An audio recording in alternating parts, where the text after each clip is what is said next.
Okay, hi everyone. I'm excited that you're here. This is Dr. Jennifer Edwards, and I'm excited to dig into some research today because it's one of my favorite subjects, and also it enables us to figure out what's happening in industry and how our research can help industry as well. But my week is going well, and I hope your week is going well, and we are going to dive into some research. So far, we've written the foundation of our social media technology. So everyone has one of the different 12 social media technologies or social media technology types, and that includes like video-based social media, commerce-based social media, oh goodness, photo-based social media, multifunctional social media, so on and so forth. But today, I am writing my sample paper over commerce-focused social media. So last week, if you look on the left-hand side of your screen, last week, you will see the two paragraphs that I wrote about commerce-focused apps or commerce-focused social media. I'll put social media apps. Social media technologies like the Cash App, Zelle, Venmo, and others are projected to take over the electronic payment app marketplace. That's great, but let's see. It says that my sharing is paused. Let's see if I can bring that up over here. Let's see. This is a really good article, by the way. Okay, let's see if I can bring it up over here. Okay, so in this group, you can see, hopefully, oh, that's why it wouldn't let me. You can see that I am focused on these social commerce apps or technologies. But we are going into the next section, which basically is introduced by this sentence. These commerce-focused apps are focused on providing users with a positive financial and social experience. And I say here are 40 plus ways that the apps can be used to or utilized to reach online and offline goals. So let me give you an example, and I'll just put, just for sanity, I'll just put social media technologies so we're consistent throughout. These commerce focused social media technologies, there we go. And then down here as well, I saw another one. Oh, there we are.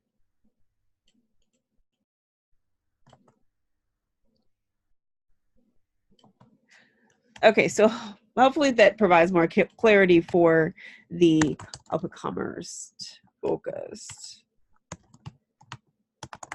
Social media technologies can be utilized to reach online and offline goals. So here are a few things. We have sharing information. We're providing users with, and these are 11 ways that the apps can be used to share information. So far, I have providing users with proof of concept that they can be successful users of the app as well. So there was an example of a daughter influencing her mom to download the app. And so because her daughter used it, therefore the mom was more interested in using it as well. And she also had some built-in customer service there as well, which always helps. Then the second thing is providing users with potential users providing users with potential access to other users' credit.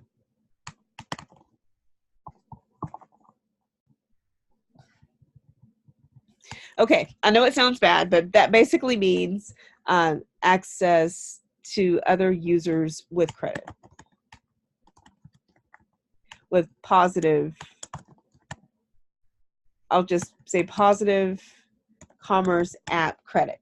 So that basically means if I see that my cousin paid his rent on time and he pays it consistently, I'm like, oh my goodness, maybe I can reach out to my cousin if I'm late on my rent because he pays his rent very consistently. So that's another way that the apps can be used to share that information.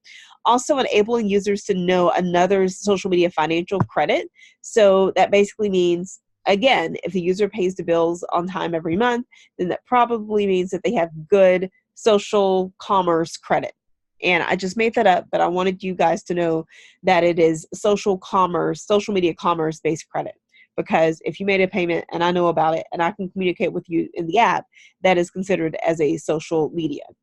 Okay, so let's see. Enabling users to provide additional glimpses into their emotions when paying for items or services. So maybe you need a hot water heater replaced in your apartment and you have not had hot water in maybe 2 months, and you're paying this rent because it's the right thing to do and you still need a place to live, but you definitely need hot water.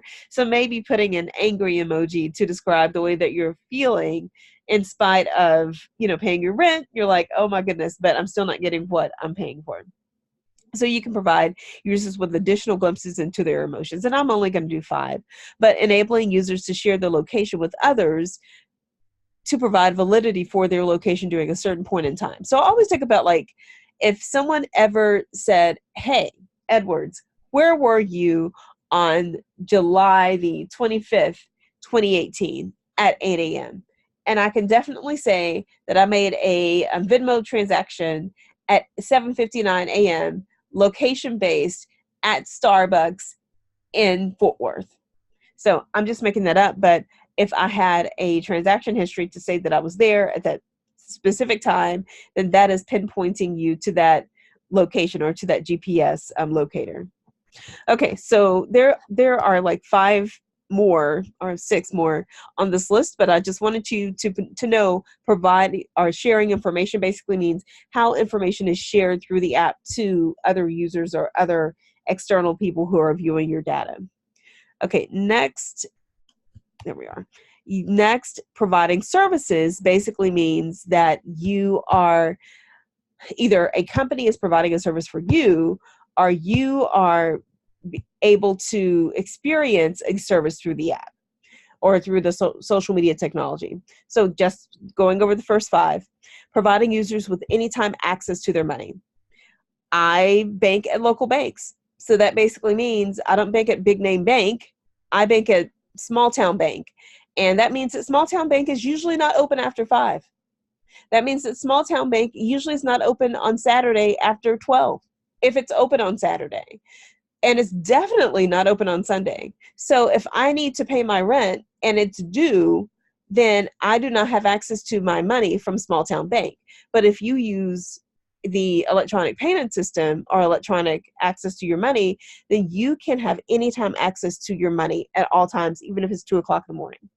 Second thing is, you can provide users with opportunities to pay for goods while traveling domestically and also internationally without converting money. That is one of my pet peeves when I go out of the country and I don't have time to get local currency of the country that I'm going to ahead of time. So when I go to Canada, sometimes you can use US dollars in Canada, but sometimes you can't. So I strongly, before I go to Canada, I get local currency at the bank in Fort Worth. And if they don't have it, and if I'm a day away from going on my trip, then that means that I have to change currency either at the airport or in country, which is crazy. And those fees are absolutely horrendous. It's crazy. So what I always recommend to people is to have anytime, basically to use an app outside of the country. So when we traveled to Mexico and study abroad last spring break, I used my app, my Starbucks app. So I didn't have to change money to buy something in another country. Or if you want to get your hair done, then you are not having to change to the local currency to do that. You can basically use Zelle or use Venmo to pay for your goods. So it makes it easier when you're going outside of the country. Number 3, providing users with an electronic payment opportunity when some stores and restaurants are transitioning from cash payments. Actually, the day after Christmas, I was reading an article, I think it was in the New York Times, or maybe it was USA Today, and I'll tweet that a little bit later. Let me write that down. But it was basically saying that there was a restaurant and also a salon in, I think, California, and they decided not to accept any more cash payments. So basically, this young lady got her hair done. It was looking great. And when she finished and they said, okay, give us your card. And she's like, I have, $50 in cash.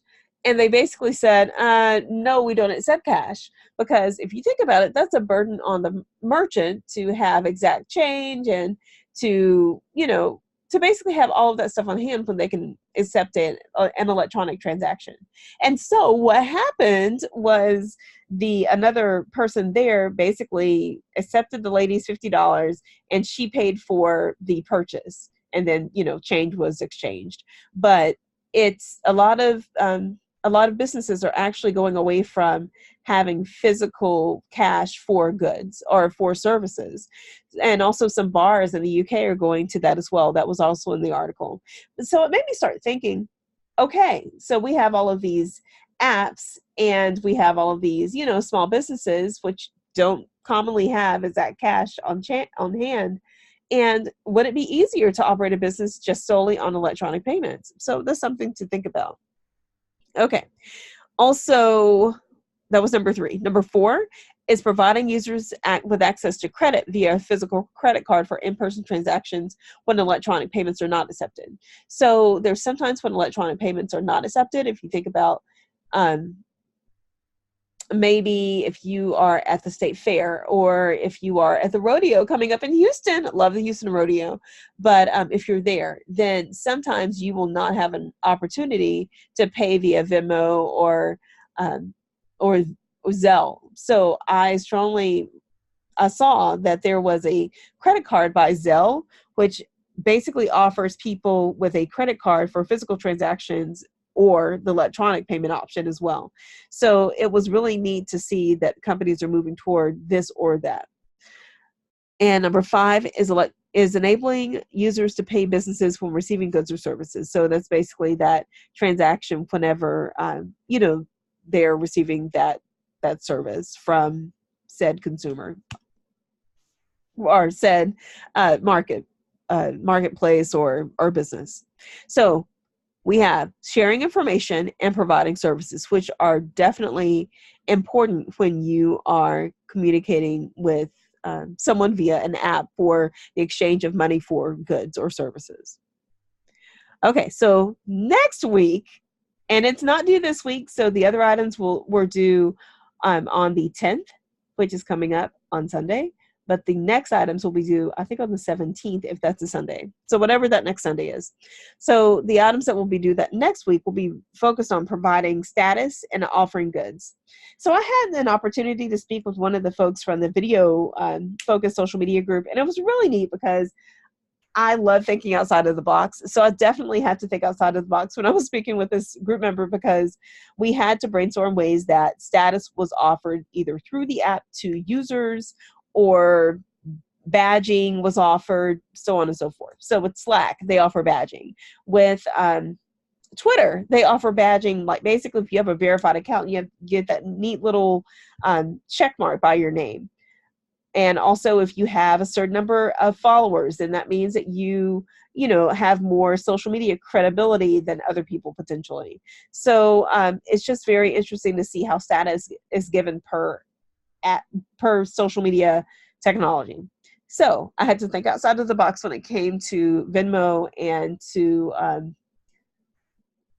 Venmo and Zelle and the Cash App, because they don't provide status for their users, which I think they're missing out on a big opportunity. But I need to add 3 more to this list, but I'll just go over the top 5.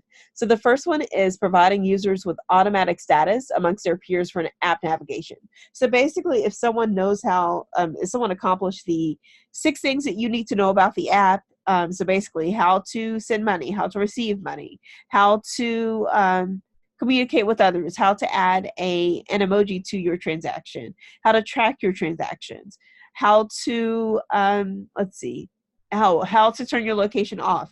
Maybe those are 6 things that people need to know when they're using those apps. So if someone mastered all 6, then maybe they get more credibility or a badge because they learned those aspects of the app or of the social media technology. Also, number 2 is providing users with opportunities to be in charge of their own payment. So basically, instead of someone else making that payment on your behalf, then you are basically sending that to another person or to a business in exchange for a service. Let's see, awarding users who use the commerce app consistently. So basically, they log onto it 3 or more times a week. And I'll tell you, I actually stole that from our good friend Starbucks, because which actually could be considered, well, no, it doesn't really have a social aspect. But for apps like Starbucks, they basically send me a little notification to say, hey, we have a challenge going on. And I'm all about a challenge. But with Starbucks, they basically say if you buy these egg bites, like egg bites and also Tivana based on past purchases that I've made. I love an English breakfast tea with cream, by the way, and a little bit of honey. But I will say with those purchases that I usually make, then Starbucks will say, hey, I see that you like this. And if we do a slow pitch to you, you'll definitely buy this again if we offer some points. And yeah, I'm usually a sucker for it. I'll just admit it. So basically, if Venmo gave me a incentive to spend a certain threshold of money per month, or to use the app like 3 times every week or more, then I am very likely to A, use it, and B, keep it on my phone, because I'm all about a challenge. And I think most people are as well. All right, so that was 5 and 6 as well. Let's see. I'm using it consistently basically means the number of uses per day, potentially, and the awarding users who log onto the app each day. That could basically focus on the day aspect, and then the amount of uses per day could be the consistently piece. So maybe morning and afternoon. Okay, so that was providing status, but again, some social media technologies offer badging, offer social media cred whenever that person who has a lot of followers is able to influence others. So just thinking outside of the box for next week is super important. Last but not least, offering goods. So that's one thing to keep in mind as well, because you can get goods through the usage of the app. So providing users with opportunities, and this is number 1, to save on goods by submitting payments via apps. So PayPal does this all the time. So basically, if you use their app to pay for, I don't know, Walmart purchases, they'll offer you 5% off during maybe 2 days. Or they did this on Black Friday. If you buy at a certain store, then PayPal will automatically give you 10% off. So that is a thing for me. I would totally go for it. Also, providing users with a pop-up truck experience to receive goods from a designated location at a designated time. So let me give you an example. I'm never in Dallas, but I am always curious to see how people receive marketing emails. So there is let's see if I can find it. Oh, there we are. Okay, so they had, I think the latest one that I received was the 25th. But it says, now on the truck, H&R Block tax software, just $19.99. Tackle those taxes at this app. So basically, it's an Amazon truck that travels all over Dallas. And they basically, I think they have like maybe 4. And they basically say, here are the truck locations. If you go to the truck right now, you can get this item at a deep discount. Or they had 33% off. Now on the truck, Sunbeam heated reversible throw blanket, just $39.99. Stay well this summer. Oh, sorry, stay well this winter. And so that's another way that they are getting people to embrace digital payments, because you're there, you pay for the item there, and then you get to pick it up immediately. And sometimes they'll offer things like steak and things like that. Let's see. Number 3 is providing users with an easy way to donate money for goods. If you're focused on a different social media technology like Instagram, then people can donate money on Instagram. People can sell goods on Instagram and receive goods on Instagram.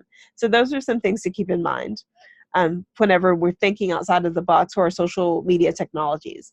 Number 4 is providing users with opportunities to experience online auctions for electronic goods. So just like the truck experience, but online, you can pay for specific items online for electronic goods. So that's important as well. So you can send and receive those payments immediately.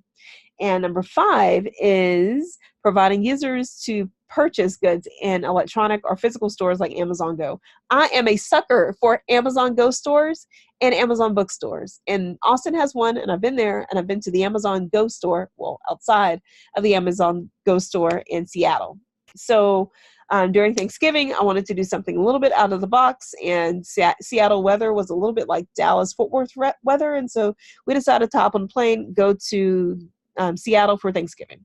So I saw the Amazon Go store initially on YouTube, and now I was able to, peek into the windows to see exactly what it looks like. And people were taking, and this was Thanksgiving Day. Obviously, they were not open, but people were taking pictures everywhere just to see what the store looked like.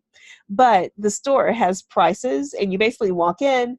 You can walk in, and the Amazon Go store app is automatically on your phone, and then you can walk in, put what you want in your bag, or in your not your bag, in the basket, and then you can walk out of the store.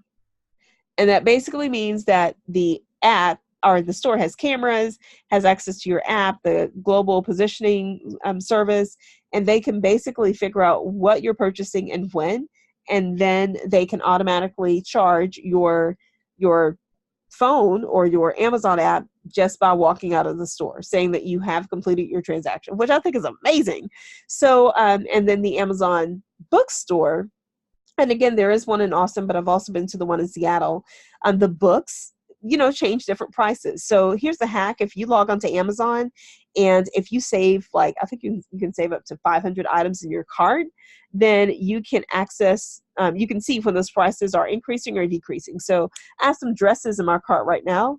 And if the dresses decrease like 25% off or 50 sometimes, then I will buy it immediately, because the next day or the next few hours, they're bound to go up. So the same thing happens in the Amazon bookstore. You see the prices fluctuate. So basically a book is $15 today, and maybe it's $25 the next day. But the prices have digital readouts or a digital screen, so it can reflect those prices immediately, and you pay with your Amazon cash. But yeah, that's another way that these apps are providing, or social media technology is providing people with access to their money, and you can share that on social media as well. And then also one more thing to think about is I have all of the references in one section, so you can do that too, but it's a great way to keep everything organized. And I will tell you, I've not looked over these references. I know that I need to add some things. I need to make this italicized, but I will get that done. And it's probably after lunch, but the references section will look a little bit better. But if you have any questions, please let me know. And again, the only items that are due this week: sharing information, providing services. That's it.